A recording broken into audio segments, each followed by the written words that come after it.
힘들게 다이어트 했는데 다시 원래 몸무게로 돌아오거나 오히려 살이 더 찌신 분들이 많습니다. 제 주변만 보더라도 여름이 다가오면 급하게 살을 뺐다가 겨울이 다가오면 다시 살이 찌는 분들이 정말 많더라고요.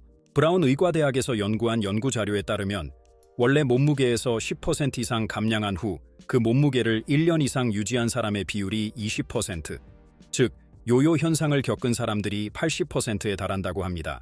이처럼 완벽하게 다이어트에 성공한 사람은 극히 드물다고 할 수 있습니다.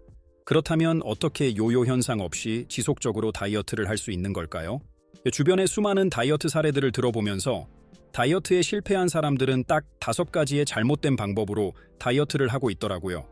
그래서 오늘 영상은 다이어트에 실패하는 사람들은 어떤 행동들을 하고 있는지 그 5가지 특징에 대해 살펴보도록 하겠습니다. 여러분들께서도 다이어트를 하면서 내가 이런 실수는 하진 않았는지 체크해 보시길 바라며 시간이 되신다면 구독도 한번 해주신다면 여러분들께 좋은 정보를 전달해 드리는데 아주 큰 힘이 될 것 같습니다. 바로 가보도록 하죠. 첫 번째는 이전에 살을 뺐던 방법들에 의존하는 것입니다. 다이어트를 하는 많은 분들께서 흔히들 하는 실수인데요. 예전에 10kg 정도를 감량해 본 경험이 있으니까 그렇게 다시 하면 예전처럼 똑같이 빠질 거라고 다들 생각하시지만 실제로는 그렇지 않습니다. 체중을 한번 뺐다가 다시 체중이 불어나는 요요 현상을 반복적으로 겪으신 분들일수록 다이어트의 난이도가 높아지게 됩니다. 다이어트를 하는 게 점점 더 어려워진다는 것이죠. 그 이유는 다이어트를 할 경우 근육량이 줄어들 가능성이 매우 높은데 체중이 다시 늘어날 때는 체지방을 위주로 몸무게가 증가하게 됩니다. 체지방의 양은 이전보다 많아지고 근육량은 이전보다 줄어들어 예전과 같은 방법으로는 살이 쉽게 빠지지 않는 체질이 됩니다. 그래서 요요 현상을 자주 겪으신 분들은 예전에 체중 감량을 했던 것보다 조금 더 체계적이고 지속할 수 있는 식단과 운동법을 구성하는 것이 중요합니다. 다이어트에 실패하는 사람들의 두 번째 특징은 굶어서 다이어트를 하는 것입니다. 하루 이틀 굶는 것 정도는 몸에 쌓인 노폐물을 배출하는 데에는 좋을 수 있지만 살을 빼겠다고 지속적으로 굶는 분들이 계십니다. 굶은 다음날 몸무게를 쟀을 때 3kg에서 4kg 정도 빠진 것을 보고 살이 빠졌다고 착각하는 것이죠. 다이어트는 몸에 쌓인 체지방을 걷어내는 것인데 굶는 다이어트는 체지방을 없애는 것이 아니라 몸에 있는 수분이 빠져나간 것이라고 보시면 됩니다. 그래서 체중의 변화는 나타날 수 있지만 체지방은 그대로라는 얘기죠.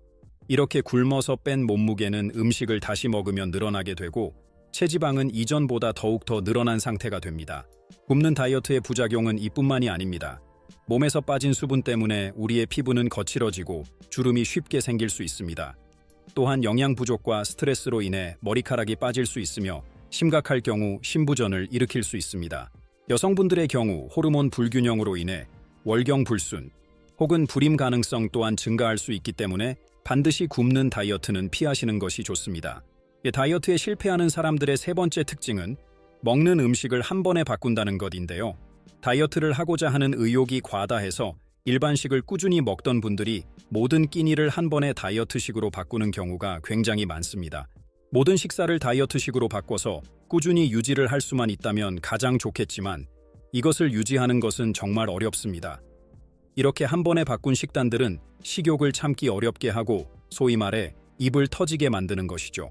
그래서 다이어트 식단을 구성할 때는 모든 음식을 다이어트식으로 바꾸기보다는 하나씩 차근차근 바꾸는 것이 중요합니다.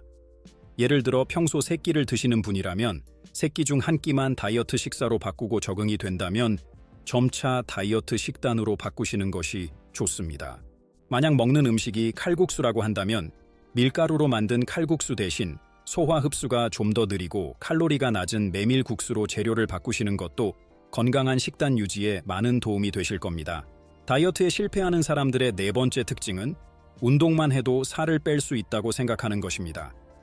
운동이 장기적인 다이어트에 매우 큰 도움을 줄 수 있지만 일반인 분들에게는 운동이 주는 다이어트 효과가 제한적일 수 있습니다. 빠른 걸음을 기준으로 30분간 운동하면 약 300칼로리 정도의 에너지가 소모됩니다. 이는 밥 한 공기의 양인데요.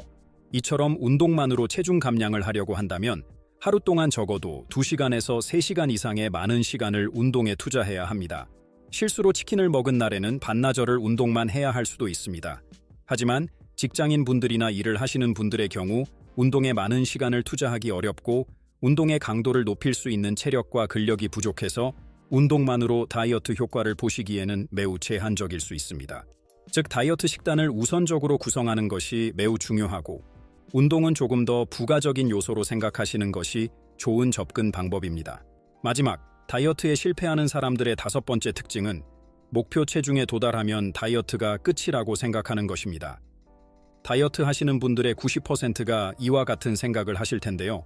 그래서 목표한 체중을 맞추고 나면 다이어트에 성공했다는 안도감에 예전에 먹던 식습관으로 돌아가시는 분들이 많습니다.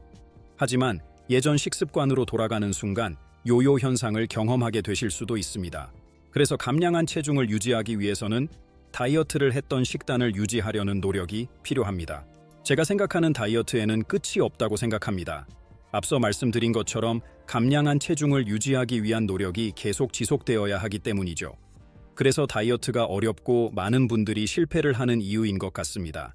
하지만 영상을 보시는 여러분들께서는 다이어트에 실패했다고 해서 낙담하지 않고 포기하지 않으셨으면 좋겠습니다. 다이어트뿐만 아니라 여러분들의 건강을 위해서 좋은 정보가 있다면 제가 꼭 전달하도록 할 테니 함께 노력했으면 좋겠습니다. 오늘은 다이어트에 실패하는 5가지 특징들을 알아보았습니다. 이 특징들을 잘 점검해 보시고 만약 여러분들 중에서 다이어트에 성공한 사례가 있다면 댓글을 통해 공유해 주세요. 영상을 시청하시는 분들께 매우 큰 도움이 됩니다. 그리고 마지막까지 영상을 시청하신 구독자분들을 위해 다이어트를 보다 편하게 하실 수 있도록 다이어트에 도움이 될 만한 건강식품을 준비하였습니다. 추첨을 통해 10명에게 전달드리니 관심 있으신 분들은 고정 댓글에 링크를 참고해 주세요. 그럼 오늘도 영상 봐주셔서 감사드리며 행복한 하루 되세요.